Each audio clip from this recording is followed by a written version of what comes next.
Hello everyone, welcome to Pokemonify, where we take characters you know and love and imagine them as competitive Pokemon. I'm Cass, and I'm joined by Nick from Bullsack. Hey, how's it going, guys? Today we're covering Katara from Avatar: The Last Airbender. If you enjoy the video, leave a like and subscribe to the channel, because we're going to be bringing you more in the future. Let's get into it.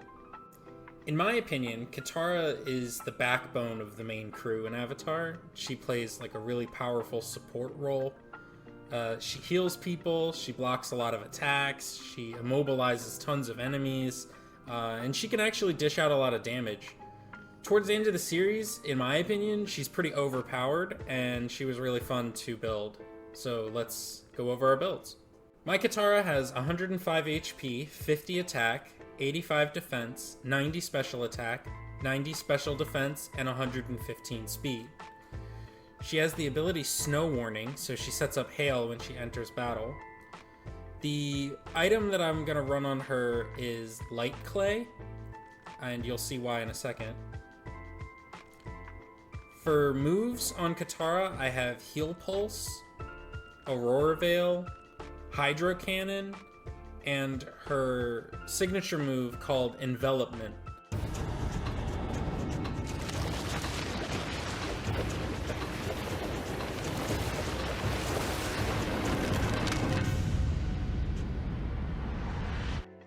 So what Envelopment does is it lowers the speed of both opponents by one stage, and it also does 1/6 of their health and damage for 4 turns. So kind of like G-Max Cannonade, G-Max Vine Lash, any of those G-Max moves.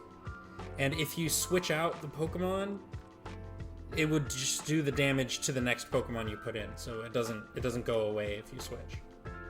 So the name of the game with my Katara is support. She heals, she shields, putting up screens lets her be bulkier without me investing a lot of stats in bulk. The idea is that she's usually going to be behind screens, so I could afford to make her fast. 115 speed is, I think, really good for a screen setter, and the ability to heal at the beginning of a turn, and the ability to get the chip damage with Envelopment, and by lowering the speed of the opponents, providing some speed control to get your other Pokemon ahead, or just to get herself faster. I like that you gave her Aurora Veil with Light Clay. Definitely helps with her sustainability. And then Heal Pulse, not only is it thematically accurate, but it does a good job of sustaining allies as well. Hydro Cannon was definitely a great choice to deal out some DPS. And then I love your signature move, Envelop. It's how I thought Blizzard should have been, like, since the beginning. I never liked that Blizzard, like, thematically, like, it should last longer and do more than just like a bigger icy wind. So, like, I like this move a lot. Thanks. Why don't you go ahead and get into your build? All right, so for my Katara, I gave her 130 HP, 65 attack, 80 defense, 75 special attack, 80 special defense, and then 105 speed. The ability I went with was Water Bubble. It probably, like, ideally in a competitive situation isn't the greatest, but in the show, like, the main enemy are the Firebenders, and Water Bubble is, you know, a great ability for countering fire type. So I just felt that it fit her. Yeah, that makes sense. And then the item I went with was a Citrus Berry, just for a little more sustainability. And the moves I went with were Soak, Freeze Dry, Scald, and I'll explain that in a minute, and then Bloodbend. What's happening to me?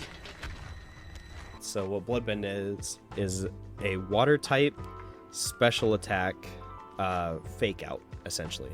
Is it still priority? Yeah, it's still priority. Okay, cool. And then so for Scald, that's not really something I picked out from the show. It's more of a theory I have. because the fact that waterbenders can just naturally create ice with their water, like, that means that they're able to lower the temperature of the water and to turn it into ice.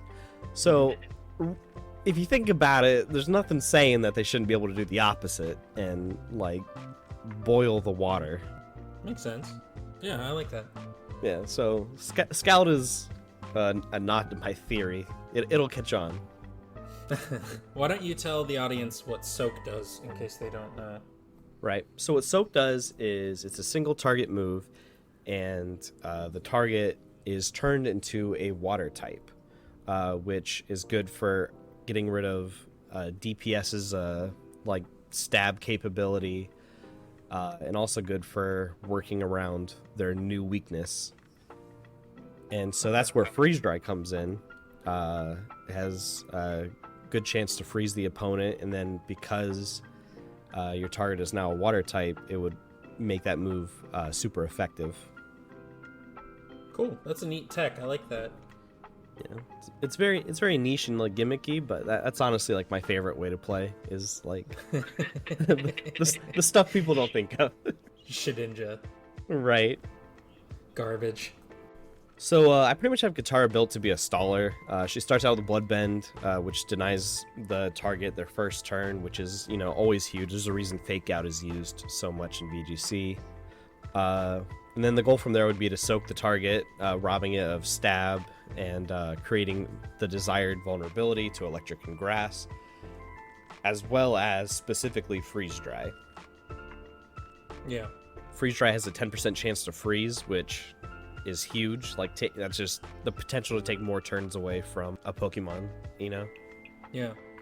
And Freeze Dry is an ice type attack, but its gimmick is that it's super effective against water types too. So that's why you're soaking them, right? Right, yep. Yeah.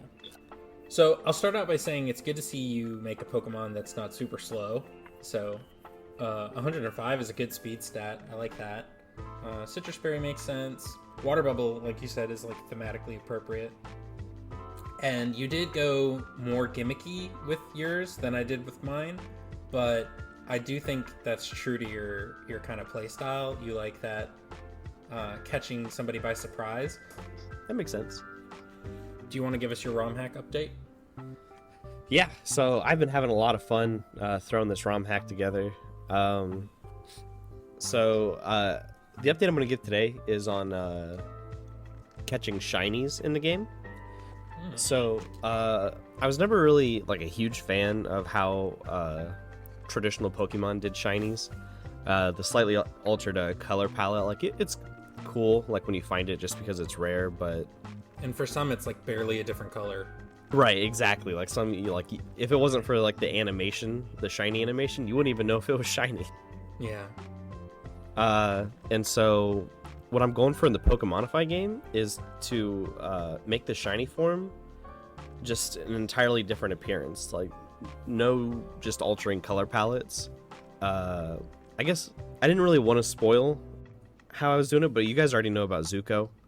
So I'm going to use Zuko and spoil like his shiny form. So the one that's in the game, as you saw from the video, if you've seen our previous episodes, if not, please check those out, is, you know, the long hair rogue Zuko after he joins the Aang's crew.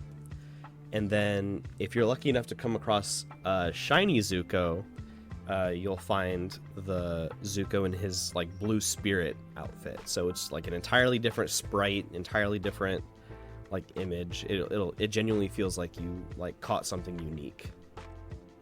That's cool. I like that. All right, so we're almost to the end of the Avatar portion of Pokemonify. We've done Zuko, Toph, Katara, and next episode we're going to be doing the main character himself, Aang. You know, go ahead and subscribe down below if you want to stay up to date on the Pokemonify content and up to date on the Pokemonify game updates as well. Leave a comment if you have any ideas for future franchises to add to the Pokemonify verse. Or what you hope to see in the Pokemonify game, because I'm more than happy to take suggestions. Awesome. All right. Well, that's it for us. Throw a like on the video if you enjoyed it. Bullsack's channel is linked in the descriptions if you want to check his stuff out. And other than that, we'll see you next time. Thanks for watching. See you guys.